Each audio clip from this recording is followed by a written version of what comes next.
Good day and welcome to Mrs. Bam's Study Notes. Today we are looking at the cognitive factors that affect learning. The Bobo doll experiment conducted by Albert Bandura in the 1960s provided important insights into the role of cognitive factors in learning. The study showed that children can learn new behaviors by observing others, and it helped establish the foundation of social learning theory, later called the social cognitive theory. Please watch my previous video on the Bobo doll experiment if you are unfamiliar with it. There are 5 key cognitive factors that affect learning as evidenced by the Bobo doll experiment: attention, retention, reproduction, motivation, and expectation. Let us look at these individually. Attention. In order for the observational learning to occur, the observer must first pay attention to the person that models the behavior.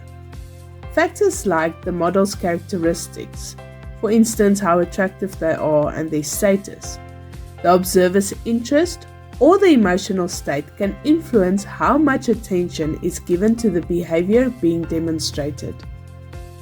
Retention, the memory. After observing a behavior, the observer needs to retain and remember what was seen. The cognitive process is essential for the learner to reproduce the behavior later. The ability to encode and store information influences how well the behavior is retained. Reproduction. Even if the behavior is observed and retained, the learner must have the ability to physically reproduce it. This requires both cognitive and physical resources, such as motor skills, to imitate the behavior correctly. Motivation. The observer must be motivated to perform the learned behavior.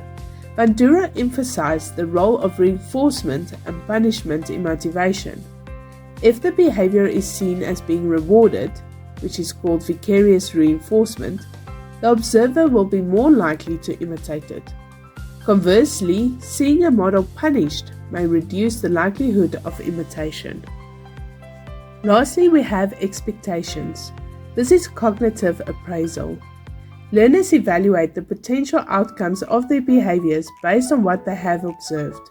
If they expect positive results, like rewards, they are more likely to engage in the behavior. This is related to the cognitive processing of anticipated consequences.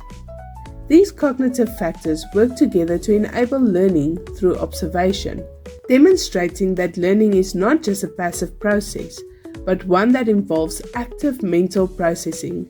This includes attention, memory, and motivation.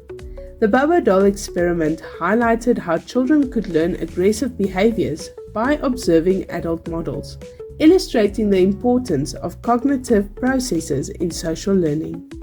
Join me again for Mrs. Bam's Study Notes.